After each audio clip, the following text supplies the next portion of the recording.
আসসালামু আলাইকুম, শুভ সকাল। কেমন আছেন সবাই? টেস্ট অ্যান্ড টেল সুইট সালমার একটি নতুন পর্বে আপনাদের সবাইকে অনেক অনেক আমন্ত্রণ জানাই। আশা করছি কাছে দূরে যে যেখান থেকে আমাকে দেখছেন কিংবা শুনছেন সবাই অনেক বেশি ভালো আছেন। আলহামদুলিল্লাহ, আল্লাহর রহমত আপনাদের সবার দোয়ায় আমি এবং আমার পরিবার বেশ ভালো আছি। বাগানে দু চারটা ফুল আপনাদের সাথে একটুখানি শেয়ার করে দিচ্ছি। আর আমার সাথে আজকে আমার ইউনিও চলে এসেছে। এই যে পড়শির বাড়ির একটা ফুল ঝরে পড়েছে আমার বারান্দা বাগানে। এই ফুলটার নাম অলকানন্দা। সেদিন নার্সারির পাশ দিয়ে যখন যাচ্ছিলাম তখন জিজ্ঞেস করেছিলাম, তারা বলল এটার নাম অলকানন্দা। ইউনিকে দুটো ফুল রেখে বললাম, ধরো এগুলো তোমার। কিন্তু সে মরা ফুল নেবে না, ঝরে যাওয়া ফুল নেবে না, তাই মন খারাপ করে ভিতরে চলে গেছে। কি সুন্দর কচি পাতা, ইস, দেখতেও ভালো লাগে। আর আমার এখনকার ফুলগুলো কিছুটা এইদিকে ফুটছে, যে কারণে আমার খুবই ভালো লাগছে। আগে ফুলগুলো সব ওই পাশে ফুটতো, এখন এদিকটাতে ফুটছে। আর ওই যে পড়শির বাড়ির অলকানন্দা, এক ঝলক আপনাদের দেখিয়ে দিলাম। সোজা চলে এসেছি ওয়াশিং মেশিনের কাছে। আমি না এই বৃষ্টি বৃষ্টি করে অনেক কাপড় জমিয়ে ফেলেছি। আজকে যখন ওয়াশিং মেশিন ছাড়তে এসেছি, ও মাই গড, দেখি কাপড় আর শেষ হচ্ছে না, অনেক কাপড় জমে গিয়েছে। তো আজকে মোটামুটি সব কাপড়ই দিয়ে দিয়েছি। ধুয়ে তো ফেলছি ঠিকই, কিন্তু শুকাতে দেব কোথায়? আমার ছোট্ট দুটো বারান্দা, এই বৃষ্টি আসলে বারান্দাগুলোতে এত ঝাপটা বৃষ্টি আসে যে শুকনা কাপড়ই ভিজে যায়।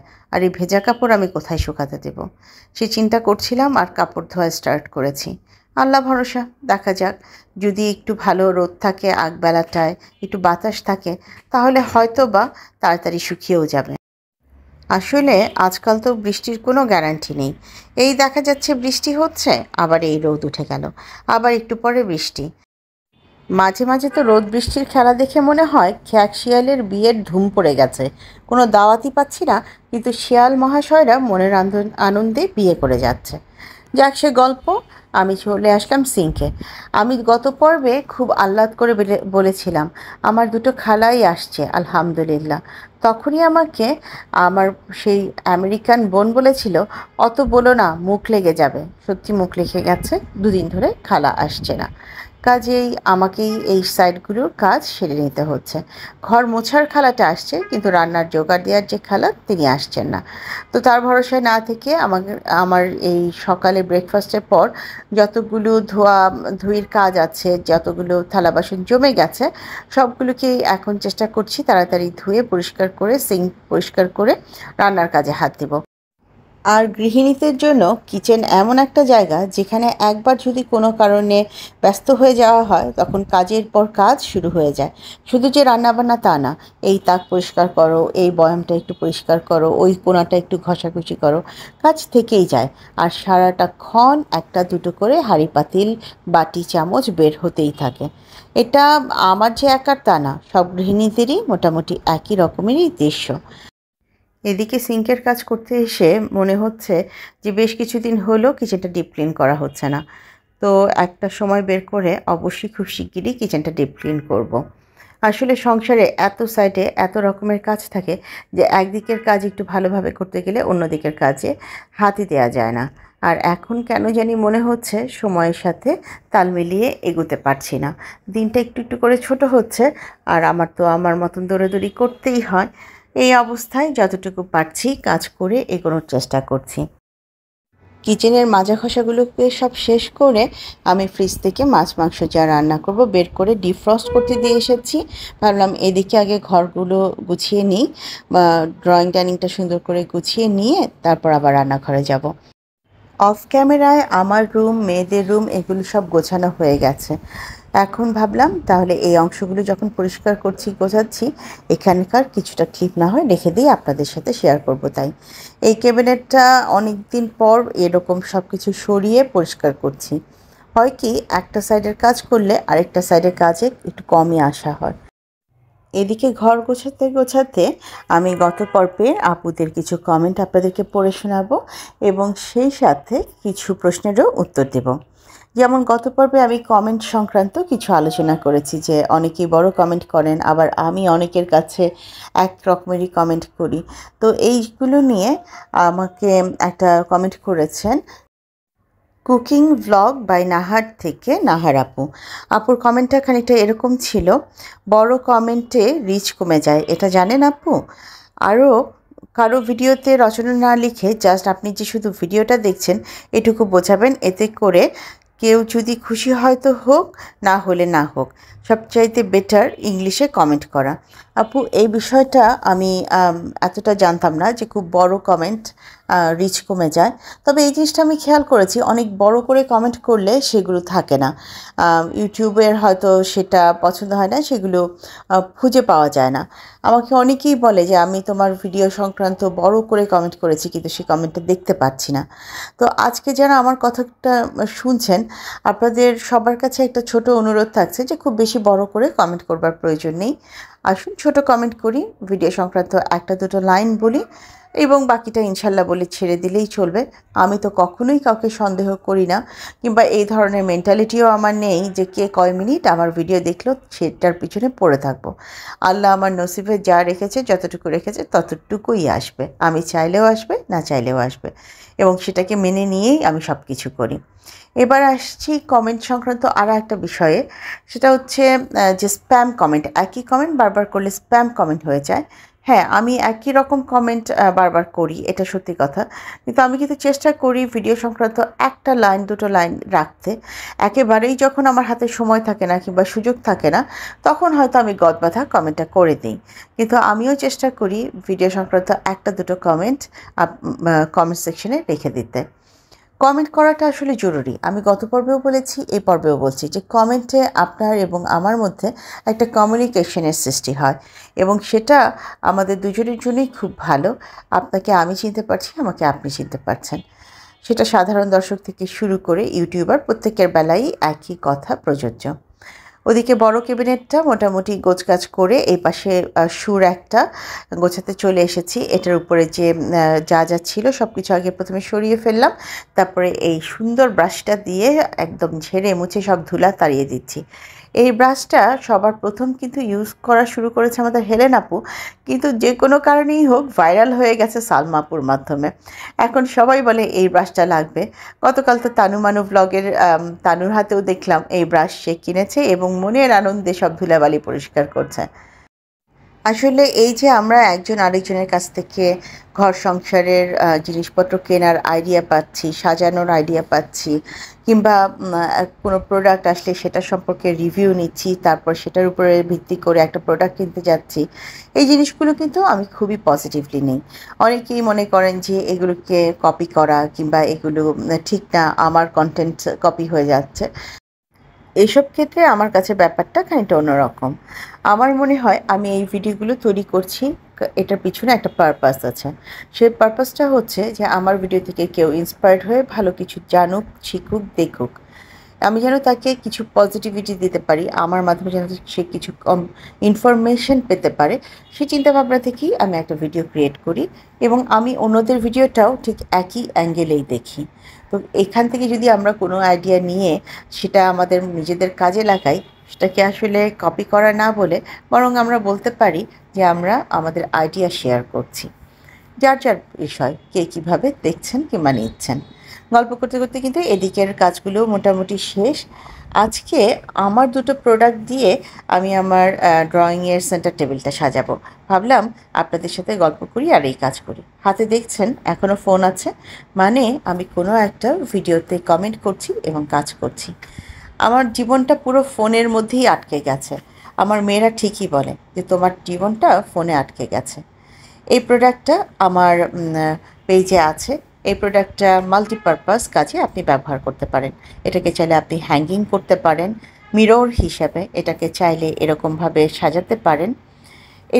এই প্রোডাক্টটা যেহেতু আমি ব্যবহার করব, সেই জন্য আমি উপরের কভারটা কেটে ফেলেছি, সরিয়ে ফেলেছি। আচ্ছা, এবার যেটা করতে চাচ্ছি যে এই দুটো প্রোডাক্টই আমার আছে, এরকম একটা মাল্টিপারপাস বাস্কেট কিংবা বাকেট নিতে পারেন। নিয়ে তারপর সেখানে আপনার বারান্দা বাগানের সবচেয়ে সুন্দর মানি প্ল্যান্টটা দিতে পারেন। আমিও কিন্তু বারবার মানি প্ল্যান্টটাকে এদিক ওদিক করে গুছিয়ে সাজিয়ে আপনাদের কাছে উপস্থাপন করার চেষ্টা করছি। কখনো মনে হচ্ছে এই সাইড থেকে দেখতে ভালো লাগছে, কখনো মনে হচ্ছে অন্য সাইড থেকে দেখতে ভালো লাগছে। আচ্ছা, ভালো লাগা মন্দ লাগা সেটা আপনারাই নির্ধারণ করবেন। এই যে আমার পেজে যে দুটো প্রোডাক্ট, এই দুটো প্রোডাক্ট অ্যাভেলেবেল আছে। আপনারা কেউ যদি ঘর সাজানোর জন্য এই প্রোডাক্টগুলো সাশ্রয়ী মূল্যে পেতে চান, অবশ্যই আমাদের সাথে ইনবক্স করবেন। আমার পেজের নাম ডেকোর অ্যান্ড ডেজাল। এছাড়াও আমাকে এখান থেকে ছবি নিয়ে ইনবক্স করলেই আমি বুঝে দিতে পারবো। আর এই প্রোডাক্টগুলোর প্রাইস কিন্তু মাত্র 1250 করে। আপনাদের যাদের এই ধরনের ঘর সাজানোর মাল্টিপারপাস প্রোডাক্ট লাগবে, অবশ্যই আমাদের সাথে যোগাযোগ করতে পারেন। এটার ছবি নিয়ে আমাদেরকে ইনবক্স করতে পারেন। দেখুন, দেখতে কিন্তু খারাপ লাগছে না। এই ধরনের বাকেটে আপনি অনেক কিছু করতে পারেন। ওদিকে ঘরদোয়ার গোছানোর কাজ কিছুটা এগিয়ে এই পাশে চলে এসেছি রান্নাগুলো বসিয়ে দিতে। একদিকে আলু করলা ভাজি বসিয়ে দিয়েছি, অন্যদিকে ঢ্যাঁড়স ভাজি বসিয়ে দিয়েছি। এবার প্রশ্ন করতেই পারেন, আপনার না খালা আসেনি, আপনি এগুলো কিভাবে পেলেন? তাহলে আমার আইডিয়াটা শুনুন। আমি যখনই বুঝতে পারি আমার খালা আসবে না, তো তখনই আমি যে কাজটা করি, এরকম ভাজাভাজির বিষয়গুলোকে কেটে ধুই না, না ধুয়ে একটা বক্সে ফ্রোজেন করে রেখে দিই। তারপর যেদিন আমার খালা আসে না, সেদিন আমি সেই বক্সটা বের করে সবজিগুলোকে ধুয়ে তারপর একদম ভাজিতে বসিয়ে দিই। তবে ঢ্যাঁড়সের বেলায় অন্য বিষয়। ঢ্যাঁড়সটা আমি প্রথমেই ধুয়ে ফেলি, তারপরে সেগুলোকে কাটিয়ে রেখে দিই। তো এবারের ক্ষেত্রেও তাই হয়েছে। আজকে যখন আমি বুঝতে পেরেছি আমার খালা আসবে না, আমি কিন্তু ভাজির বক্সগুলোকে বের করে দুই সাইডে দুটো বসিয়ে দিয়েছি। আর আজকে রান্না হবে মুরগি এবং রুই মাছ। রুই মাছ রান্না করব সিম এবং আলু দিয়ে। তো ওই দুটো তরকারিতে যাওয়ার আগে ভাজিগুলো এই যে এই পাশে করে ফেলেছি। এগুলোকে এখন বেড়ে এক সাইডে রেখে দিয়েছি। আর অফ ক্যামেরায় আমি কিন্তু দুই পাশে দুটো তরকারিও বসিয়ে দিয়েছি। মাছ রান্না করছি যেহেতু সিম এবং আলু দিয়ে, সেটার মধ্যে তো খুব বেশি সবজি কাটাকুটির ঝামেলা নেই। সেই জন্য আমি এই সহজ সবজি দিয়ে রান্নার এই প্রসেসটাই বের করে নিয়েছি। আর মুরগিটা জাস্ট কষিয়ে রেখে দেব। তো যে কারণে বড় দুটো আইটেম রান্না করতে খুব বেশি একটা ঝামেলা হয়নি। আমার যখন খালা না আসে, আমি চেষ্টা করি একটু টেকনিক্যালি এভাবে কাজগুলোকে ম্যানেজ করে নিতে। খালা ছাড়া জীবন চলবে না সেটা বলছি না। বিদেশে 5 বছর থেকে এসেছি উইদাউট খালা। কিন্তু দেশে এসে কেন জানি অল্পতেই হাঁপিয়ে যাচ্ছি। হতে পারে গরম, হতে পারে বিরক্তি, হতে পারে ছুটোছুটি, সব কিছু মিলেই এরকম হয়ে গেছি। এদিকে মাছটাকে খুব ভালো করে মশলায় কষিয়ে নিয়ে সিম এবং আলু দিয়ে 1 বালতি পানি দিয়ে দিয়েছি। কত টলটলে তরকারি মানুষ খাবে? নাও খাও, সবাই মিলে খাও। আর এদিকে মুরগিটাও ভালো করে কষিয়ে নিচ্ছি। এসব করতে করতেই কিন্তু আমার প্রায় 1:45 হয়ে গেছে এবং যথারীতি দৌড়াদৌড়ির সময়ও চলে এসেছি। ছোটো মেয়েকে আনতে যাব, বড় মেয়েকে ড্রপ করব। রান্না শেষ করে আজ আর সম্ভব হচ্ছে না টেবিলে সুন্দর করে গুছিয়ে পরিবেশন করবার। তো এই পর্যায় থেকে দুপুরে রান্নার অংশ কমপ্লিট। এটা একদম সন্ধ্যার দিকের একটা অংশ। প্রায় 8:30 বাজে আমার মেয়েদেরকে কোচিং থেকে নিয়ে আমি চলে এসেছি। এক মেয়ে একটু রেস্ট নিচ্ছে, অন্য মেয়ে অলরেডি পড়া টেবিলে বসে গিয়েছে। তো আমি ভাবলাম একটু ভালো হেলদি, বেশ খানিকক্ষণ পেটে থাকবে এরকম একটা খাবার দিই।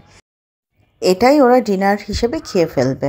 তো এখানে একটুখানি হাতে বানানো স্যান্ডউইচ করে দিচ্ছি। আমি মেয়োনিজ এবং সস একসাথে মিক্স করে নিয়েছি, ব্রেডগুলোতে দিয়ে দিব। বলেছিলাম ব্রেডগুলোকে আমি স্যান্ডউইচ মেকারে দিয়ে সুন্দর করে স্যান্ডউইচ করে দিতে যাই, কিন্তু তারা কেউই এটাতে রাজি না। তারা বলছে চটজলদি যা পারো তাই দাও। আর অন্যদিকে আমি কিছু ম্যারিনেট করা চিকেন ফ্রাই রেখেছিলাম, সেগুলোকে ফ্রাই করে নিয়ে চিকেনগুলোকে আলাদা করে একটু ছোট ছোট পিস করে কেটে নিয়েছি। তো সেগুলোকেও হাতের কাছে এনে রেখেছি। প্রথমে ব্রেডগুলোতে মেয়োনিজ আর সস এগুলো স্প্রেড করে নিয়ে তারপর চিকেনগুলো দিয়ে স্যান্ডউইচ করে দেব। ওদের বক্তব্য হচ্ছে চটজলদি যত তাড়াতাড়ি যা করতে পারো তাতেই হবে, খুব বেশি ঝামেলায় যেও না। আমিও সেই জন্য এই ফাঁকিবাজি স্যান্ডউইচে চলে গিয়েছি। ব্রেডগুলোকে একটু টোস্ট করে দিতে পারলে আরও ভালো হতো, সেই সময়টুকুও পাচ্ছি না। তাদের অনেক ক্ষুধা পেয়ে গেছে সেই জন্য। ছোটো জনের ক্লাস টেস্ট চলছে, সে তো অল্পতেই বিরক্ত হয়ে যায়, অল্পতেই তার চেঁচামেচি শুরু হয়ে যায়। সেই জন্য যত তাড়াতাড়ি সম্ভব এগুলো তৈরি করে তাদেরকে দিয়ে দিচ্ছি। ভুটানে থাকতে এই ধরনের ফাঁকিবাজি স্যান্ডউইচ আমি প্রায়ই তাদেরকে করে খাওয়াতাম। আসলে দেশে এসে না আমি অনেক বেশি ফাঁকিবাজ হয়ে গেছি। গরমে কাজ করতে ইচ্ছে করে না, রান্নাঘরে যেতে ইচ্ছে করে না। তো এই তো বানানো হয়ে গেছে, স্যান্ডউইচগুলোকে কেটে এখন আমি সার্ভ করে দিব। আপনারাও চলে আসুন, আমরা সবাই মিলে না হয় আজকে বিকেলের নাস্তায় একটু স্যান্ডউইচ খাবো, চা খাবো। যদিও বলছি চা খাবো, কিন্তু আমি এখন একদম চা বানানোর মুডে নেই। চা বানালে চায়ের কাপ ধুতে হবে, পাতিল ধুতে হবে, ছাঁকনি ধুতে হবে, সেই চিন্তা করে চা খাওয়ার ইচ্ছাই আমার এক বালতি পানির মধ্যে ডুবে মরে গিয়েছে। যাই হোক, অনেক দুষ্টুমি করতে করতে অনেক লম্বা সময় আপনাদের সাথে গল্প করছি। আমি যদি ভুল ত্রুটি কোনো কিছু বলে থাকি অবশ্যই ক্ষমাসুন্দর দৃষ্টিতে দেখবেন। এবং এই পর্যন্ত যারা আমার ভিডিওটা দেখেছেন, কোনো একটি অংশ ভালো লেগে গেলে কাইন্ডলি লাইক, কমেন্ট, শেয়ার এবং সাবস্ক্রাইব করে আমার চ্যানেলটি এবং আমাকে এগিয়ে যেতে সাহায্য করবেন। মোটামুটি রাতের ডিনার তৈরি করা হয়ে গেছে, মেয়েরা এটাই খেয়ে ফেলবে। আমি এবং সাহেব আমরা আমাদের মতন করে রাতে খাবো। আর এই পর্যায়ে ছোট্ট একটা পার্সেল আনবক্স করে দেখাচ্ছি। আজকের পার্সেলটা আমার কিংবা আমার 2 মেয়ে কিংবা আমার সাহেব কারো জন্য আসেনি। আজকের পার্সেলটা এসেছে আমার ইউনির জন্য। আজ আমার ইউনির জন্মদিন। মানে গতকালকে যখন এই পার্সেলটা আনবক্স করছিলাম তখন আমার ইউনির জন্মদিন ছিল। গত বছরের 16ই সেপ্টেম্বর আমি ইউনিকে কুড়িয়ে পাই রাস্তা থেকে। এ বছরের মতনও গত বছর সারা রাত বৃষ্টি হয়েছে 16ই সেপ্টেম্বরে। সকালবেলা বৃষ্টিতে ভিজে জুবুথুবু হয়ে একটা ছোট্ট বিড়াল ছানা খুঁজে পেয়েছিল আমার গেটের দারোয়ানরা পার্কের পাশে। আর সেখান থেকেই আমি ইউনিকে আনি। দেখতে দেখতে একটা বছর আমার ছেলেটা আমার সাথে থেকে থেকে আপনাদের সবার ভালোবাসার একজন প্রিয় বিড়াল হয়ে উঠেছে। সবাই ইউনিকে নিয়ে অনেক মজার মন্তব্য করেন। ইউনি খালি আমার একার ভালোবাসা তা বললে ভুল হয়ে যাবে। ইউনি আপনাদের সবার ভালোবাসা, সেটা আমি এবং ইউনি আমরা দুজনেই অনুভব করি। এবার বলছি এটা কি এনেছি। ইউনি যেহেতু ওর সারা শরীর চেটে চেটে একেবারে লোম খেয়ে বসে থাকে এবং ওর গ্যাস্ট্রিক বেড়ে যায়, তো এই জিনিসটা এনেছি ওর গা ব্রাশ করে দেবো সেই জন্য। এটাকে চার্জ করবার জন্য এরকম একটা প্লাগ দিয়ে দেওয়া হয়েছে।